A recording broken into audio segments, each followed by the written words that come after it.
బీసీలకు 42% రిజర్వేషన్లపై రేవంత్ రెడ్డి సర్కార్ స్పష్టత ఇవ్వాలని ఎమ్మెల్సీ కవిత డిమాండ్ చేశారు. బీసీ రిజర్వేషన్లపై స్పష్టత ఇవ్వకుండా బిల్లు పాస్ చేశామని కాంగ్రెస్ చెబితే కుదరదన్నారు.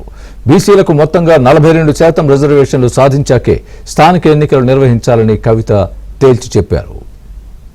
ఇవాళ జరుగుతున్నటువంటి లోకల్ బాడీ ఎన్నికలలో రేపు తెలంగాణలో జరగబోయేటటువంటి స్థానిక సంస్థల ఎన్నికల్లో డిక్లరేషన్ కామారెడ్డి డిక్లరేషన్ లో చెప్పిన విధంగా 42% రిజర్వేషన్ ఇచ్చి తీరాల్సిందే అని ఇవాళ ఇక్కడ కూర్చున్నాం.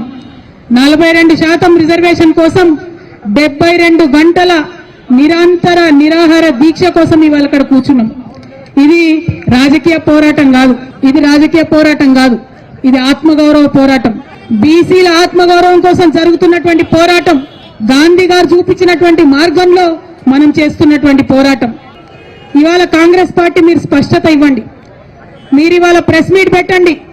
ఇక్కడ పెడతారా, ఢిల్లీలో పెడతారా, రాహుల్ గాంధీ గారిని పెట్టుకొని పెడతారా, సోనియా గాంధీ గారిని పెట్టుకొని పెడతారా, మాకు సంబంధం లేదు. ప్రెస్ మీట్ పెట్టి ఓపెన్ గా డిక్లేర్ చేయండి. ముస్లింలకు 10% రిజర్వేషన్ మేము సపరేట్ బిల్లు పెడతాం అసెంబ్లీలో అని చెప్పి డిక్లరేషన్ చేయండి. ఒక క్లారిటీ ఇవ్వండి.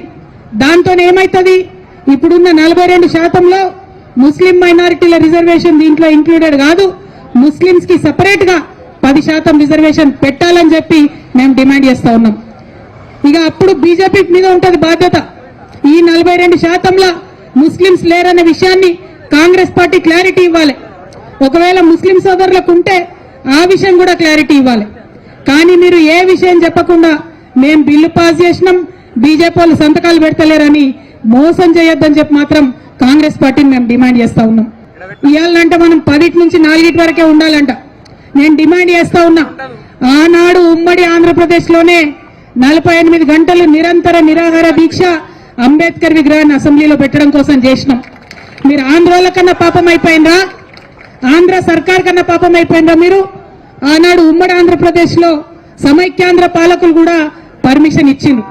ధర్నా చౌక్ ఓపెన్ చేసినా అని చెప్పి ఢిల్లీలో గప్పాలు కొడతారు మన ముఖ్యమంత్రి గారు. కానీ మాకు పర్మిషన్ ఇవ్వడానికి ఎందుకు భయపడతా ఉన్నారు? మేము ఇప్పుడు మళ్ళీ డిమాండ్ చేస్తున్నాం ప్రభుత్వాన్ని, మాకు 72 గంటల నిరంతర నిరాహార దీక్ష కోసం పర్మిషన్ ఇవ్వాలి. हम दिन में भी यहीं पे बैठेंगे, रात में भी यहीं पे बैठेंगे, लेकिन जिद नहीं छोड़ेंगे, पानी नहीं पिएंगे, खाना नहीं खाएंगे जब तक बीसी का बिल नहीं लाएंगे. 2 ఏళ్ల నుంచి సర్పంచులు ఉన్నారా ఊర్లలో, 2 ఏళ్ల నుంచి ఎంపీటీసీలు ఉన్నారా ఊర్లలో? ఏం జరుగుతుంది అక్కడ? ఏం అభివృద్ధి జరుగుతుంది? ఇదివరకు కేసీఆర్ గారి హయాంలో జరిగిన అభివృద్ధి ఇలా పల్లెలలో కొనసాగుతున్నదా? లేదు. ఏం అర్జెంట్ ఉంది అట్లాంటప్పుడు? ఎన్నికలు పెట్టే ముందు ఖచ్చితంగా మా బీసీలకు హక్కులు వచ్చిన తర్వాతనే ఎన్నికలు పెట్టాలని డిమాండ్ చేస్తా ఉన్నాం. ప్రభుత్వం కొట్లాడాలి, న్యాయస్థానంలో కొట్లాడాలి. తమిళనాడులో ఇట్లనే 9 ఏళ్ళు ఎన్నికలు పెట్టలే. బీసీల హక్కులు సాధించుకున్నాకనే, బీసీలకు రిజర్వేషన్ వచ్చినాకనే ఎన్నికలు పెట్టుకున్నారు. మనమేం తక్కువ అంటే తమిళనాడుకి ఇచ్చినట్టు 69% మనకు లేదంటారు.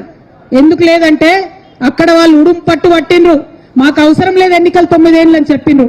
ఇక్కడ మనం అట్లా ఉడుం పట్టు పట్టి అందరం కలిసి ఒక దగ్గర ఉంటే ఖచ్చితంగా మనకు కూడా రిజర్వేషన్ వస్తుంది.